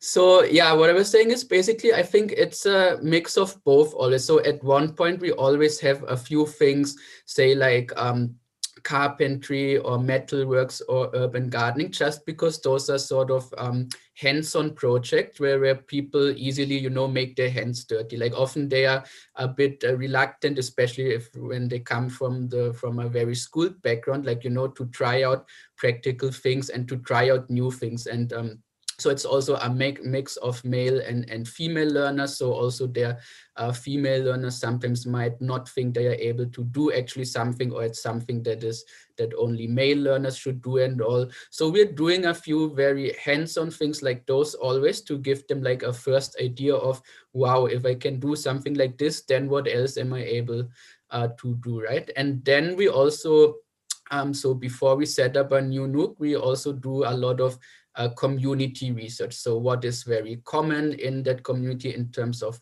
skills and experience? What is some knowledge and skills people would like to get but never had a chance to? And then depending on what we find out there, we also try to incorporate this in the induction program. So we also do things, particular things for that one community where they have absolutely no experience there, but we think it's a nice way to try this out. Also, learners can suggest things, what they want to try out. So it's always a mix of both things. Yeah. Thanks. There's 2 linked questions, which actually there was a question by Tom, but we'll get back to that because two of us have linked questions to the one that Ushma just asked. One is mine and one is from Brato. What I wanted to know is there sometimes tension between what the local people want to do and the values that some of you might hold, values of gender equality or against casteism or on ecological issues, given that local people might themselves, of course, be oriented to that, but there's also traditional local inequalities, or what the mainstream market and government has given to people is a sort of idea like what you were mentioning, Christoph, right at the beginning, the idea that for us success is about this kind of production, this kind of marketing, this kind of consumption, which may not be what you people yourself might want to see. So is there a tension? And Brato has a linked question, which is, given that human beings are the only species that do a lot of unnecessary work, is it okay to simply support whatever people want to learn and do? So I think maybe Abhijit can add on to whatever I'm saying, because he has, not because it's the most challenging question, but he has the most experience in seeing actually how it works on the ground. I feel from my perspective, the thing is, so there is always, of course, a bit of a tension about which we have to be aware as an organization and as someone coming from outside into a local community, right? So what we, of course, would love to see from the beginning is that people doing amazing projects on like improving the community, doing some eco-friendly stuff, coming up with sustainable ways of living and all that. And if at the beginning I was also very idealistic and thought, okay, once learners come to us immediately, we should, like, maybe not, of course, not pressure them, but maybe encourage them to take up these things and make them, think, okay, I should do something that helps the society, that helps the community, and so on. But then, while this is still our goal, I think what we have to realize is that it's not like a one-off thing, and we can't really pressure this to happen, right? It's a long-term process. So when learners first come to our Nook, then they might just do some very simple things, right? Like a lot of learners who are coming to us, they start by building those houses made of ice cream sticks or something, right? Trying out new things. Or a lot of learners will we have some learners who come, they write their CVs using our laptops and learning how to use Microsoft Office and whatnot to apply for a job. Or I had that conversation with Abhijit also a long time ago when I talked about in one of our Nooks, I'm seeing those women or those girls who are there, they're only doing beautification stuff like hairstyle and face, what do you call it, like makeup things and all this stuff. And I was thinking, but why are they doing this at the Nook? Like, isn't that something very stereotypical for female learners to do? And so I also came to the understanding that this is a long-term process, right? So for some of our learners, even doing those things is not something they would usually have been doing, right? Especially female learners who come to us, they are usually coming from very conservative societies. They barely got a chance to get really out of the house and mix with other people and so on. So for them, even this is a new process. And what we are hoping is that if they start with something like this, then they also will realize that there's much more to learning and many more opportunities they have, right? You start with something very simple or something that we would consider as something, okay, gender stereotypical or something. But in the process, you also open up your own imagination of what you can do. And it's not only through the learning, but also of by coming to that space, right? By coming to the Nook, interacting with a whole range of learners from very different backgrounds. And so what we are also promoting are daily conversations, open discussions where we can talk about anything from personal things to political issues and whatnot. So by getting that sort of exposure, what we are hoping is that this more radical imagination of what do I actually want to do, what kind of life do I want to live, that this is sort of nurturing in the learners' minds and hearts, hopefully, as well. But yeah, I think Abhijit, you can also jump in and add a bit. Yeah, Christoph is taking all of my spotlight today. It's not fair. But okay, I think, well, it's a lovely question. Thank you, Ashish, and also the other person who asked, Brato, I think, yeah. I'll take a small incident that happened many years back in the first space that I started, and I was very bullish about equal number of men and women, girls and boys coming to the space. And I would actually send boys back if they were increasing more than the number of the girls. So if a girl drops out, the boy has to leave too. And this was the hard hand play that I understood at that time. And it did help. It's not that it didn't. It had its, we could see quite a lot of change in how people respected each other. However, one thing would change and the other would not. Right? You know, okay, fine. Now girls are coming to the space, but then they're still getting married young, or the expectations from men in the society is still the same. I mean, you can't possibly think that you will change all of these things by yourself. So what's the what is the way a society changes or a community does change. And with time, we realized that what one must introduce is the idea of questioning these existing attributes or cultures. As long as questioning exists, things have a possibility to fix. But when there is no questioning, that's the end of story.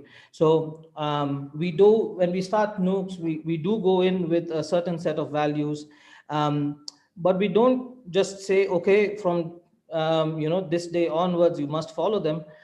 We start discussing them. We ask them to question the values that we are talking about, and then we start questioning some of the values that we see around in the community. And then we get into this habit of questioning things that are probably controversial or never been questioned before. We've talked about religion, we've talked about gender, we've talked about everything, and that's partly that's the process of creating a safe space. But at the same time, that's the process of enabling people to get into a mode of discussing difficult things, such as values that they may or may not be following, or the space intends to follow. So I think the success of a Nook is usually in being able to create that questioning atmosphere. I don't think it is a Nook is successful just because those few set of values are initially followed. So now coming to projects, a very similar thing happens. That yes, people have lots of preconceived notions on what they want to do or how they want to do it. We don't tell them that they shouldn't, or that this is something that is not great for you or not good for you, but we do question them. So again, we get into a role of asking them why they want to do this. Where did they get this idea from? How does it benefit them? How does it harm somebody else? So when we get into very deep questioning, people start realizing a lot of things themselves. We never have to usually give them the answer. And even then, if they want to try out, making something useless, which might be useless to us. I remember people used to make these weird face masks in one of the Nooks with wax. Useless to me, honestly, but it is probably of some use to them, or something that is part of their entire learning process. I would like to think that there are several useless things I did in my life that ultimately contributed to the useful things I'm doing now. And if I was devoid, or if I was disallowed from doing these useless things, which I now call experimentation, then that would be, I would feel very wronged, or I would feel that this is certainly not right. Why other people have the opportunity to do useless things, they have the resources, the support, and everybody is allowing them to do it. And just because I come from a marginalized community, or I need to take care of my income first, or my survivability first, that these useless things are completely useless. So yes, you still see a lot of useless stuff in the Nook, but usually I feel that that's a sort of stepping stone in somebody's experimentation. It might lead to somewhere, and if not, it's still fine. Human mind does not develop in a linear fashion. It does not develop just by following a straight sequence of steps. So yeah, that's my answer. Hopefully it helps. Thanks, Sabji. There's actually a great value in being lazy.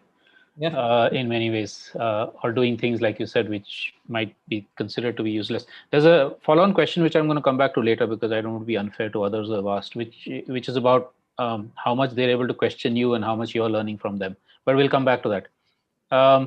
Tom Abelis is actually in Minneapolis, and it's like 4:30 in the morning or 5 in the morning there. So Tom, thanks a lot for joining us. That's amazing dedication. I don't know whether you can ask the question yourself, or otherwise I'll ask for you. I don't know if he's still there. Oh, he is. Tom, are you able to unmute and ask, or should I ask for you? Maybe people are having a difficult time unmuting. So let me just go ahead, because we're running out of time. Tom wants to know, how different is this from Ivan Illich's approach to deschooling society? I don't know. Maybe it's not different at all. Doesn't matter really to me. The idea is not to do something just because it is different. But I think one of the things that is certainly an advantage in today's day is Many of these ideas and concepts of deschooling from the 70s, even from 50s and 40s, for India, it is not such a new thing. We've been talking about it for a long time.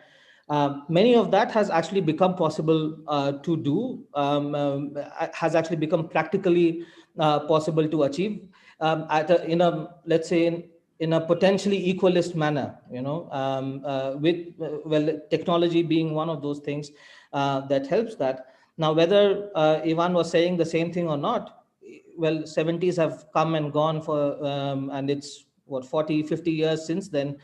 We still don't have a better learning model, and we don't really experiment with learning models at all. So I guess if Ivan thinks the same way that we do, then that's amazing. I'll add him to the website. But that being said, I think we need to start also showing what is possible. The talking has been for quite a long time. I hope that us and many other people will get into creating and showing these alternatives, and actually showing that, yeah, a very different model, very different system, and one can actually challenge the base fabric of education. So yeah, then Thanks. And back where he worked in Mexico also, there's many such experiments and initiatives, some of them taking from his deschooling or conviviality approach. And of course, here we also have Nahi Talim and many others. You're right. I mean, there's a lot in India's own history, which is like that.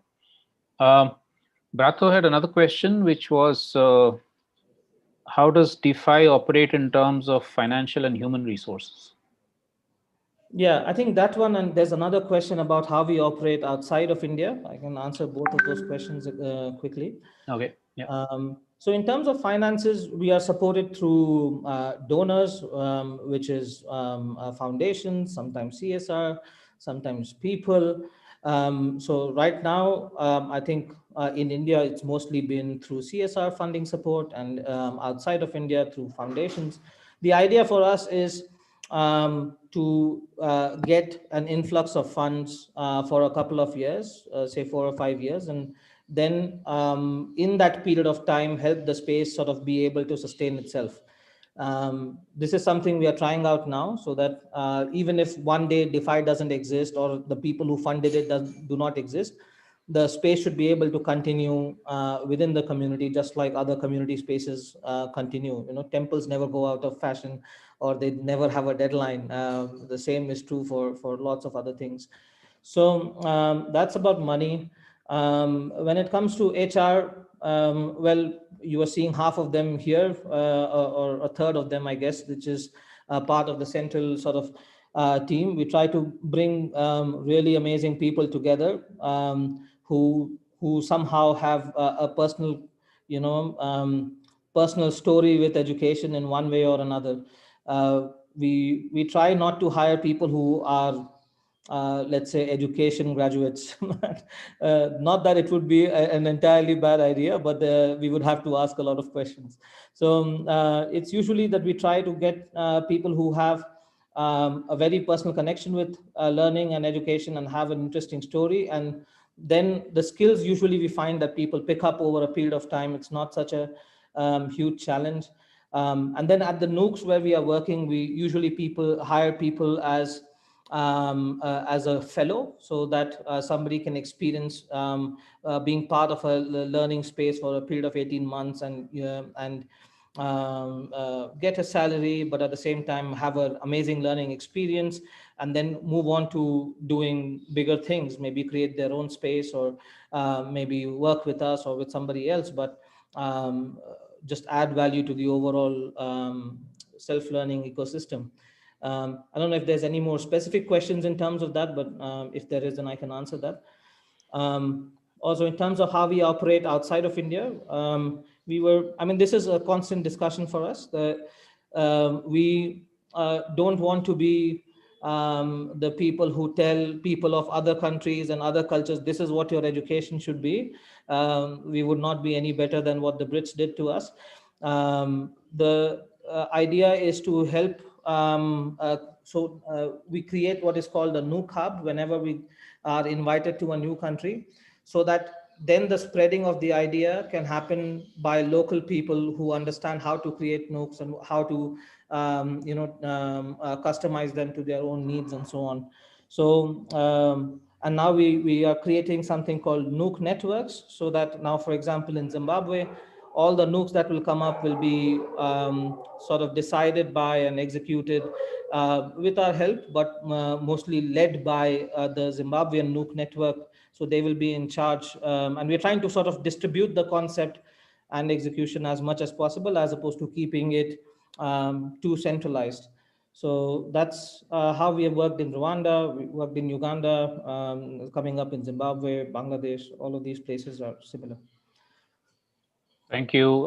There's two people in the chat, and I'm sure they will connect you with you separately. We'll give them your contact. One is from somebody who wants to set up something or expand something in Madurai. As I think it's Arun from Serving, and then Swarnima from Chinhari, which was who featured in one of the earlier Vikalp Vartas. They're doing some fantastic work with young women and girls in Chhattisgarh as alternative learning. Wants to maybe set up a Nook. So we will give both of them your contacts, and hopefully, well, that's precisely the purpose of the Vikalp Sangam and Vikalp Varta process, if those collaborations can get going.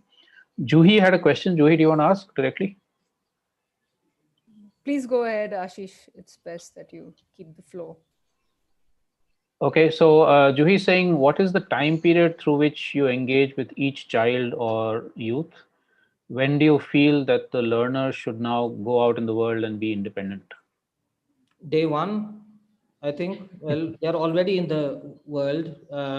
So here's the thing that, I mean, the way we look at children especially is we don't look at them as people who will become humans after 20 years. We look at them as people who are in a living context today. They are humans right now, and they are dealing with the real world right now. So the Nook is a part of their real world and is within their own community. So there is not so much a graduating period that, okay, now you're ready to deal with the real world. From the day one, people are thinking about, okay, what is my life? What am I doing? What do I want to do? What am I interested in? These are questions of the real world.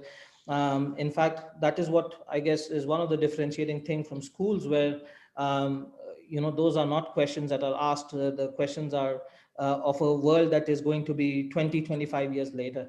So I believe that people are children, adults, whoever comes to a Nook, are thinking about and are living currently in the real world and are trying to create things or develop themselves in accordance with that context. How long do we engage with them? We don't really engage with them for very long. I mean, we are there usually to start the space for the first 2 months, get it up and running. I think one thing that might not have come out is the space is run by the community, really. So our role is to get it up and running, to get the sort of culture going, to get a routine going, and then help them create a sort of a mechanism to run the space, not only just learn at the space. So once that is done, we take a back seat, and then we are mostly listening to them and responding to their questions or challenges from back from our home.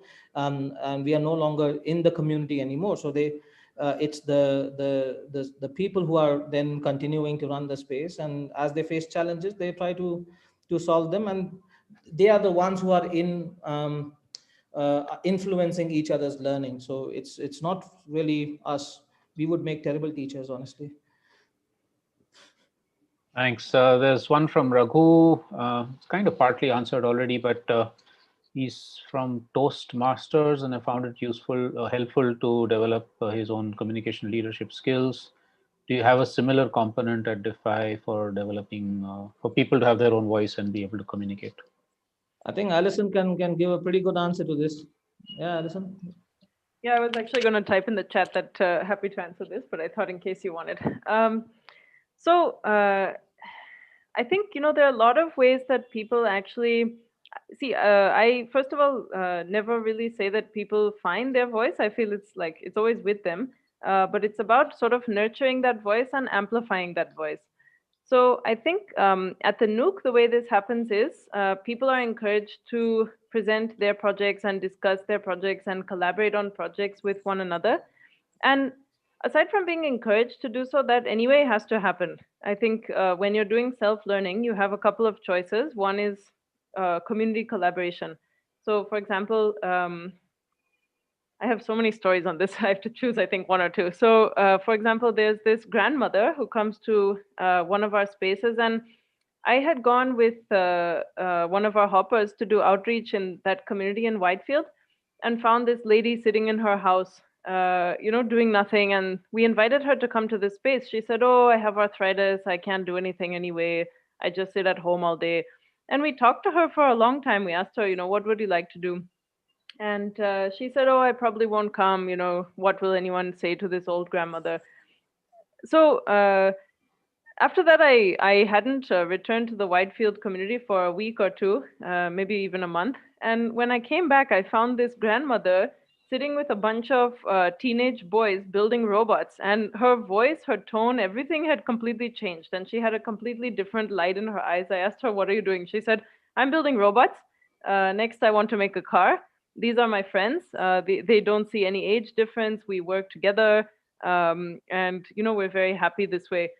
So I think just by virtue of going to the space, you kind of have to collaborate, and you'll feel really interested to see, okay, what is that grandmother doing, with all these soldering machines, or, wires and batteries, or what is that other kid doing making something out of popsicle sticks. So I think the fact that it's intergenerational, all the spaces are intergenerational, and the fact that there's a lot of community collaboration that goes on by itself, we don't necessarily have to have it as a formal component.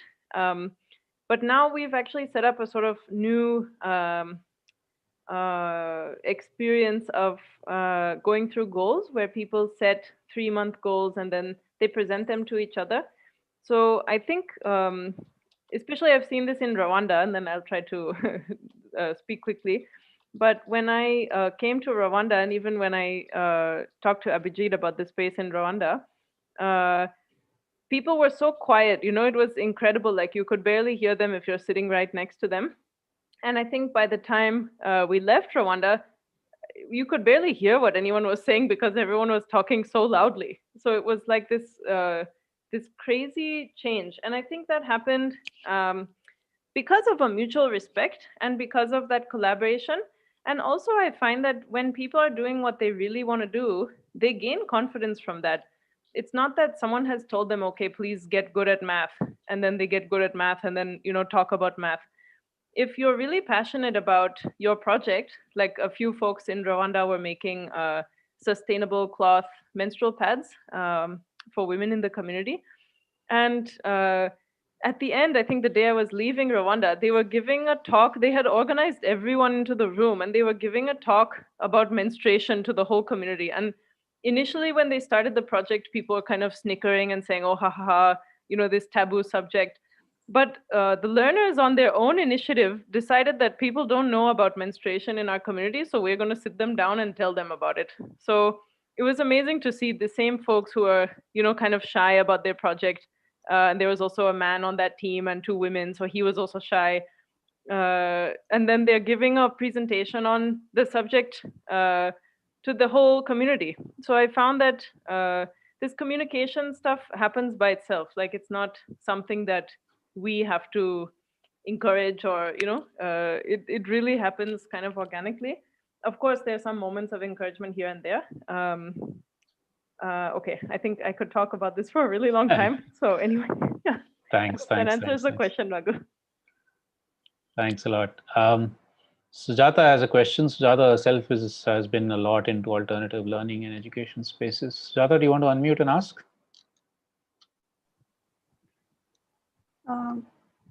I'll try. I got dropped off the call twice because of internet issues here.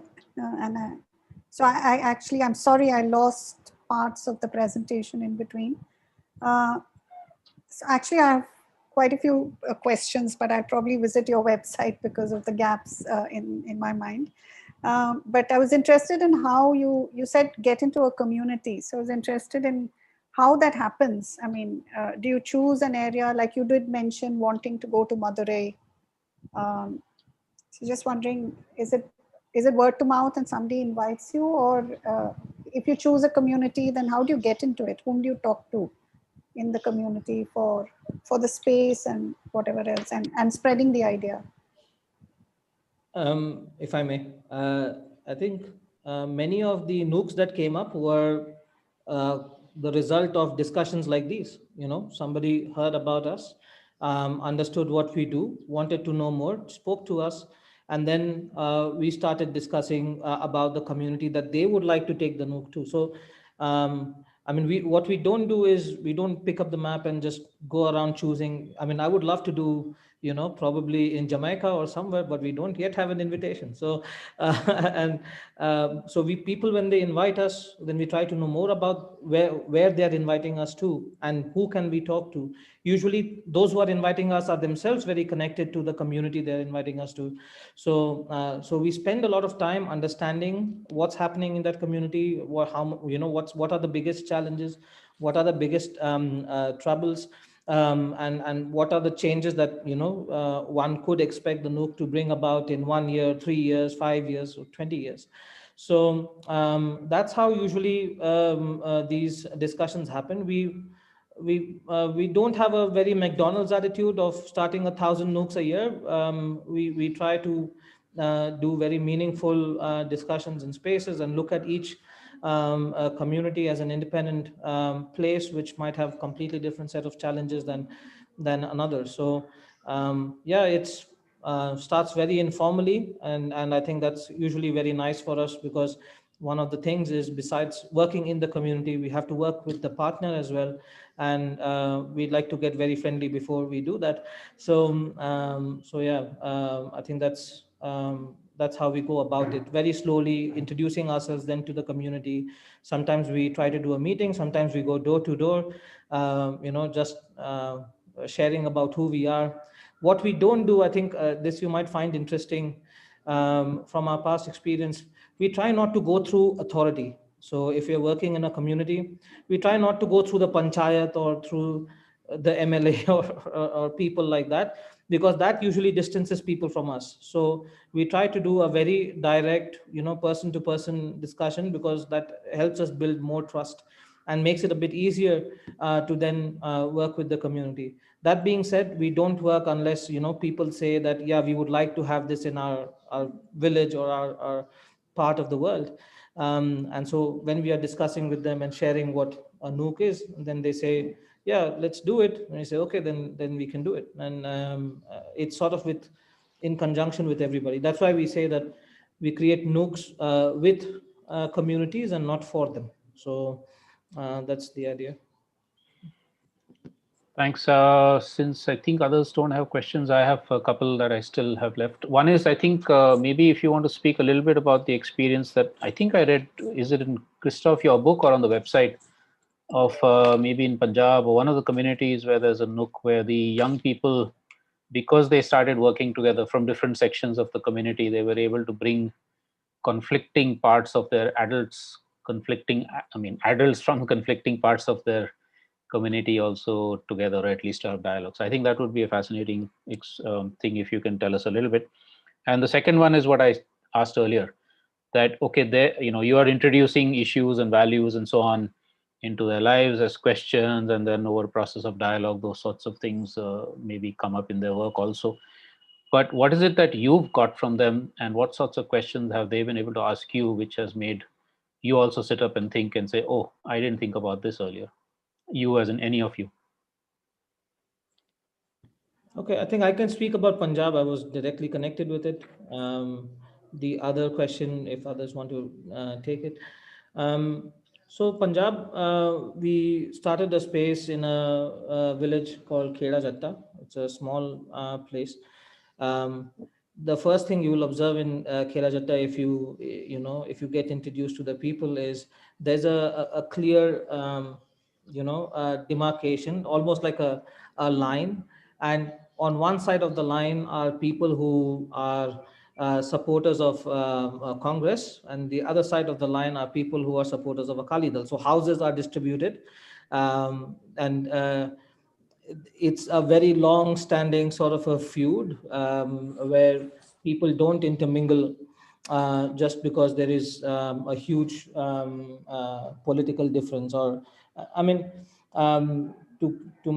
to keep it short, really, what happens is, or what was happening was that there would be fights, very brutal fights. There'd be swords on the street, and heads being bashed, and a lot of things would just happen as part of routine. Every quarter or so, every 3 months or 4 months, there'd be a huge drama. In fact, funny thing is, some of our team members, when they visited, and they were staying at the panchayat's house for that night, and before they arrived up the sarpanch's house, and before they reached the house, he stopped to pick up some guns and store it back at his. So this was the sort of environment that we were starting in. So we quickly realized that one of the things won't work out, and in fact, what I said before about the trust issue, we learned from here.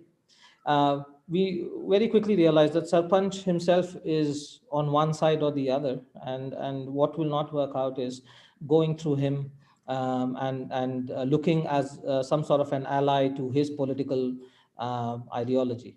So we went door to door independently when nobody was looking, and we spoke to people. It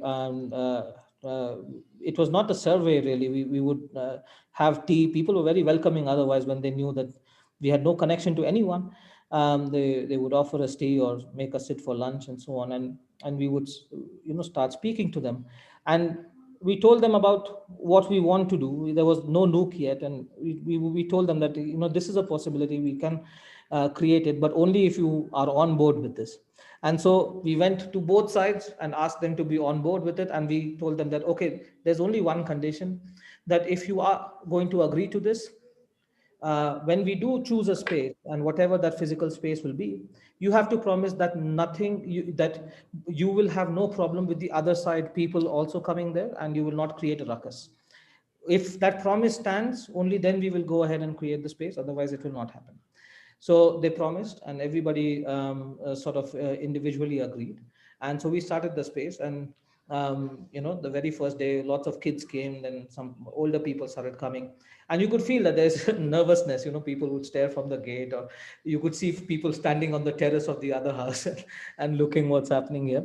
But very quickly they started really enjoying the space. So the kids first, and the women started coming afterward, the mothers, and then we started receiving some older men, some youth.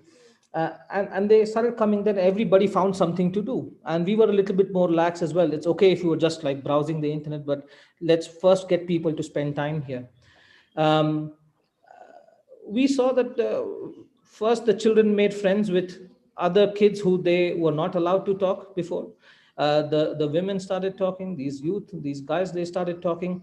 Some days you would even notice that at the few chairs that were there in the village, you would see people of opposing parties sitting together, and so slowly you could see that that space became the point of discussion, and it was sort of evidencing slowly that it is possible to be friends with each other even if we don't agree with each other. Then we came back, of course, and after a couple of months, and the space was running. And then many months later, we start asking people that, okay, what's happening? Tell us more. Are there any challenges? And one of the first things that people told us is it's been 9 months, and there was not a single new fight since the beginning of the space. I don't think it's just that Nook alone that could do that magic, but it was definitely a great excuse to make different people come in contact with each other and talk to each other. I think I don't know. It's still sort of a mystery to us that what other factors might have been there that caused a major change, but. As far as I know, and very recently when the lockdown happened, we found out that this was the one village where, they have a forest nearby, and people have started gathering, preparing food, and they're feeding the animals that are in the forest, because there was a huge challenge of food anymore, and there's a lot of monkeys who were otherwise fed by forest staff or passing by people, and it was not possible. So they actually organized themselves. They took care of their ecology. They took care of each other. They supplied medicines to each other, and it's almost looks like you can't even imagine this is the same place that it was a couple of years back. So there seems to be some evidence that creating such excuses, making people realize the value of depending on each other, seems to be a very good way of peace building, when they're not thinking that this is peace building. They're not. This is not a UN negotiation. This is not a party A on my left and party B on my right. This is a different way, I guess. And we started thinking maybe this can work out in other places as well. In the Uganda refugee camp also was a very similar example. We had people from 8 different refugees from 8 different countries who started using the space and were interacting with each other almost, for many people almost the first time. So yeah, interesting things have happened, I think. The power of children also to make a difference. Yeah, children who don't have preconceived notions of, oh my God, that person is from that religion and that person is from that caste. Yeah, they made things very awkward for the adults. Which is the idea. Good. And on your learning and sort of questions they asked you, any of you want to, and then we'll start wrapping up also. I think, Alison, you can share maybe from your time in the Rwanda Nook also, since you spent quite a lot of time there. Ashish, could you repeat the question? Actually, I was like absorbed in Abhijit's I was just saying that no, Abhijit had mentioned about, when I'd asked that question about the values and what people themselves come up with, and also Brato's question, and he had said that basically you don't go and impose things, but you sort of start raising questions, and then that and then working on things, and all of that creates the atmosphere of people being able to question things like, say, gender or casteism or other sorts of things. So I was asking about the reverse, which is what did they have the confidence, and did they ask you all questions that were awkward, which made you maybe also review your own value systems, your own lifestyles, or what did you learn from them? So the reverse. I think definitely in Rwanda, I got asked a lot of awkward questions, but I think the most interesting learning for me, maybe the most interesting learning at Defy, but at least one of the top ones is, so when you go to a Nook, you'll see a lot of projects that are like made from popsicle sticks or made from some, paper and glitter. And you're sort of wondering, it's sort of like the wax masks that Abhijit was talking about earlier.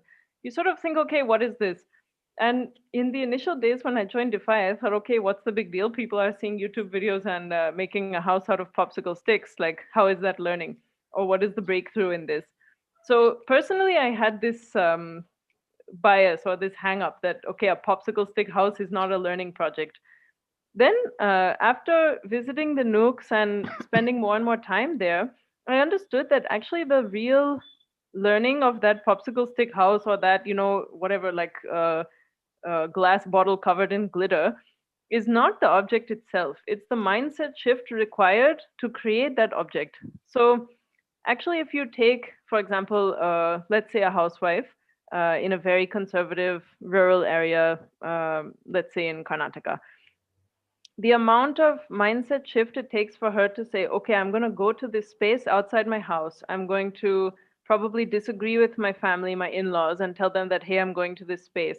I'm going to take this piece of junk, like a waste, glass bottle. I'm going to cover it in glitter because that's what I want to do. Actually is a major breakthrough. And there's no way of really, there's no quite accurate way I found of measuring the scale of impact that such a mindset shift can have on people. So I think for me, that's my biggest learning, that you can look at, output or these sort of objects, but the mindset shift required to arrive at that object is insane. So for me, I think, among many other learnings at Defy, but I've gotten a real respect for these things which are maybe look subtle to people who have access to all kinds of learning or resources in urban India or, in major cities around the world. But the mindset shift required for even that grandmother to come and build a robot or these kinds of projects, for me, is such a big learning. So now when I look at anyone making anything around the world, I feel that, wow, this is an original creation. And I think Defy has really given me a a newfound respect for that. And not just Defy, but especially the communities we work with have given me a newfound respect for that. And I have like, yeah, millions of stories about people in different communities doing this kind of thing. But I think for me, that's been like a major change in life that I couldn't find anywhere in the world. Like I've lived in many places, but yeah, I think popsicle stick house in rural Karnataka was actually like represent a major breakthrough for me. So yeah. Thanks, Alison. I think we can all see that your designation as storyteller is a very apt one.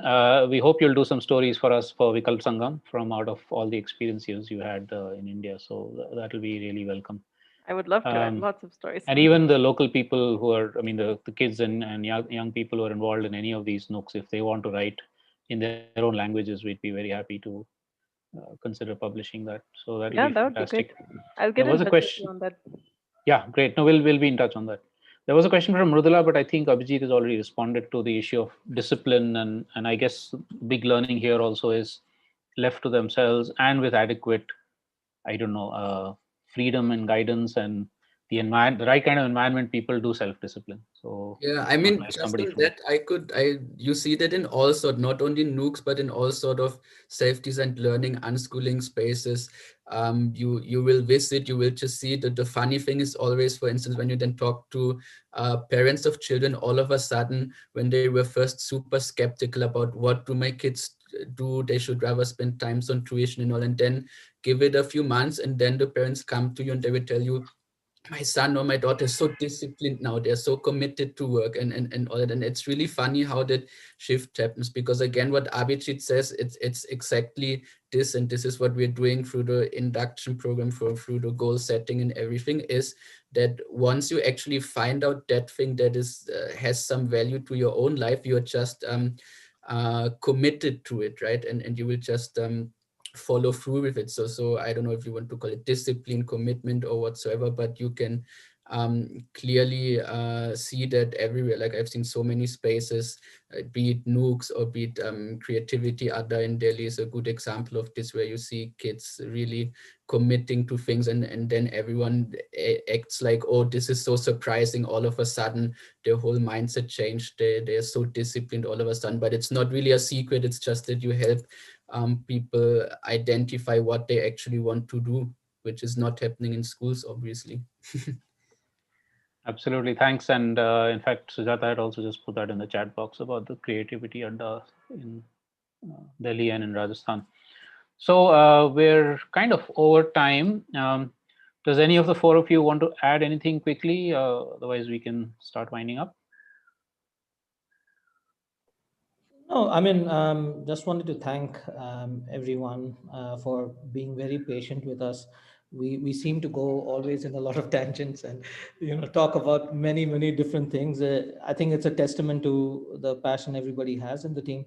But thank you for listening to us. Thank you for asking the questions that you asked. Thank you for waking up at 4 a.m. and being so inclined to listen. We would love to listen to you as well. And so if you have stories to share, if you would like to speak to us, even if there is no agenda for it, it's totally okay. We would love to speak. And lastly, I also wanted to thank the team. Did a very good job, Christoph, Rachana, and Alison.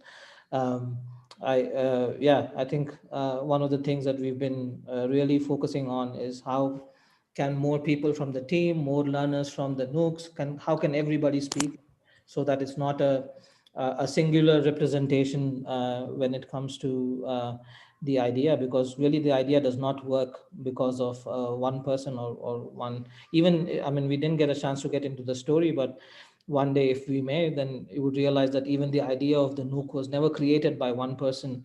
It was a series of experiments and accidents, and then it basically a bunch of children and us, we did it together.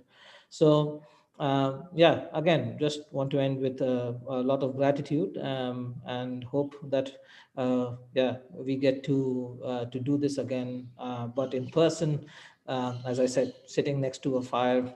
And we love all-nighters. Yeah. So take care, guys. Thank you.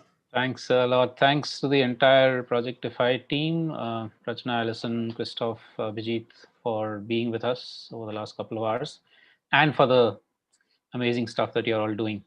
One of our dreams is, and I hope the collaborations work out, for instance, with Swarnima and Arun and whoever else wants to set up Nooks or link up in some way or the other. One of the dreams has been also how do really young people from each of these alternative learning spaces in different parts of India also get together around a fire or something. So it's not just people like you and me who are talking. That'll be amazing if we can do that. People from Himalaya, from Chhattisgarh, from Bangalore, from Punjab, whatever, kids. Hopefully next year or the year after we can try and do something like that. Thanks to the Vikalp Varta team, Juhi, Rohit, Sujata, Sangeeta, Shrishti, I think they're all here, or most of them are here, for setting this up. We will make the recording available on the Vikalp Sangam website. It's also being live streamed on YouTube, Facebook, and Instagram. I think this is the first time we've done that. So Rohit, thanks for making that possible. I hope people are watching there. And our next Vikalp Varta was going to be middle of December, but I'm not sure that's happening. We might now take a break and see you all in the new year, which hopefully is going to be a little less dramatic than this year. Can only get better. Okay. Thank you all. Thanks a lot. Thanks, everyone. Thank you. Thank you so much. Thank you. See you Thank soon. you. Bye. Take care. Do we want to stay on, Ashish? Or we Yeah, can just say stay on bye? for a couple of minutes. Yeah. We have our next meeting as well.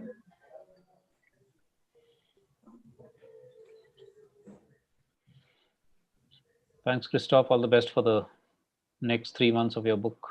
Yeah, thanks so much. I'll let you know how it goes. and thanks again for today. So I think in between might also be my fault. I extended my 10 minutes to 20 minutes because I wanted to go a little bit. No, that's okay. It went well. I mean, I think we had enough time for questions also. Yeah. Got some good questions. So thanks All for right. that. Thanks so Right. much. Yeah. Bye. And we Bye, talk Christoph. about Thank that you. See you again. as well. Yeah. See you soon. Oh, Sangeeta, I haven't said hi to you. Yeah. Yeah. Thanks for joining.